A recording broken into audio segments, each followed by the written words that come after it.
तुम हो एक अगोचर सबके प्राणपति। जो सबके जीवन का आधार है वही प्राणपति है, वही प्राणेश्वर है, वही प्राणनाथ है, वही पूर्ण ब्रह्म है, वही सच्चिदानंद है और वही अक्षरातीत है।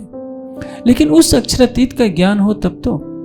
अब भगवान शिव को देखिए, हमेशा ध्यान में बैठे रहते हैं। किसका ध्यान करते हैं?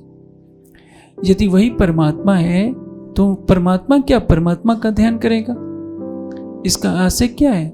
शंकर जी भी अपने आराध्य का ध्यान कर रहे हैं। माहेश्वर तंत्र में कहते हैं कि हे उमा, अस्मिन आज अज्ञान पाथोधो, इस अज्ञानता के इस अनंत सागर में वयम ब्रह्मा आदि अपि बुद्ध आकारताम प्राप्ता तद इच्छा वैचिमृता, मैं और ब्रह्मा आदि देवता उस परमात्मा की कृपा रूपी वायु से बने रहते हैं। आप सोचिए, पौराणिक मान्यता में ब्रह्मा जी सृष्टि को पैदा करते हैं, विष्णु भगवान पालन करते हैं, शंकर जी संहार करते हैं। लेकिन ब्रह्मा जी भी चारों वेद पढ़ते हैं, ये सब मानेंगे। विष्णु भगवान भी क्षीर सागर में लेटे लेटे ध्यान करते हैं, शंकर जी भी कैलाश में बैठे बैठे ध्यान करते हैं। जब 14 लोकों का ब्रह्मांड नहीं था, जब क्षीर सागर नहीं था, कैलाश नहीं था, हिमालय नहीं था, पुष्कर नहीं था, तब तीनों देवता कहाँ थे? इस प्रश्न का उत्तर कभी हिंदू समाज खोजने का प्रयास ही नहीं करता। तुलसीदास जी ने बहुत ऊंची बात कही है कि शंभु विरंच विष्णु भगवाना उपजय जास अंश ते नाना, जिसके संकल्पिक अंश मात्र से असंख्य ब्रह्मा विष्णु शिव उत्पन्न होते हैं। वह परमात्मा कौन है? निजानंद है, निरुपाधि है, निजानंद निरुपाधि अनुपाय। कोई भी उपाधि उस परमात्मा के स्वरूप का वर्णन नहीं कर सकती, ये नहीं दर्शा सकती कि परमात्मा कहाँ है, कैसा है।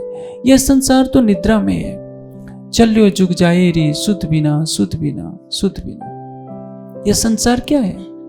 अंधेरी निशा में अज्ञानता के अंधकार में भटका हुआ चला जा रहा है। एक पीढ़ी पैदा होती है, कुछ समय के बाद वो बूढ़ी हो जाती है, वो मर जाती है, फिर नई पीढ़ी आती है, वो भी मर जाती है, पुनः दूसरी पीढ़ी आती है। जब से सृष्टि पैदा हुई है, ये माया आदि अनादि की चली जात अंधेर, निर्गुण हो सरगुण हो के व्यापक सब फिरे यहाँ के फिर। यहाँ जितने सभी आप बैठे हैं, आज से आपकी 10 पीढ़ियां भी बीत गई, 100 पीढ़ियां, 1000 पीढ़ियां, आपको नहीं मालूम है। आपके दादाजी के भी दादाजी रहे होंगे, उनके भी दादाजी रहे होंगे। वो पैदा हुए, शरीर छोड़ गए, कहीं जन्म ले लिए। आप भी कहीं पैदा हो चुके हैं। आप जो बच्चे हैं कभी दादा रह चुके हैं। जो आज दादा हैं, यदि उनको मोक्ष नहीं मिला, मुक्ति नहीं मिली, तो वो जाकर किसी के बच्चे बन जाएंगे। कोई पता नहीं कौन किस योनि में जाए, किस पशु पक्षी की योनि में जाएगा, कीट पतंग की योनि में जाएगा। ये संसार मोह का ऐसा चक्र है। मैं एक घटना बताता हूँ। एक राजा था, उसको अपनी पत्नी इस महारानी से बहुत लगाव था। किसी कारणवश उसकी पत्नी की मृत्यु हो जाती है। अब राजा सोचता है कि मैं जी करके क्या करूँगा, मैं भी मर जाऊँगा। वो अग्नि में जलने के लिए तैयार होता है। प्रजा समझाती है, मंत्री समझाते हैं कि महाराज आप नहीं रहेंगे तो राज्य तो नष्ट हो जाएगा। राजा को भूत सवार था मोह का। उसने कहा कि चाहे कुछ भी हो जाए, मैं अपनी महारानी के बिना जीवित नहीं रह सकता। संयोग बस उधर से भगवान बुद्ध गुजरते हैं। भगवान बुद्ध को ये बात सारी बताई जाती है।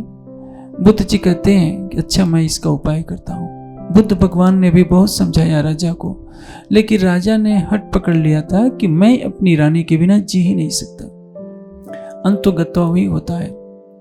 बुद्ध ने अपने योग बल से चींटी से बात की। देखा कि उसकी पत्नी चींटी की योनि में जा चुकी है। चींटी से बात किया और ऐसी राजा को शक्ति दे दी कि वह सीधे अपनी महारानी जो चींटी की योनि में जा चुकी थी उससे बात कर सके।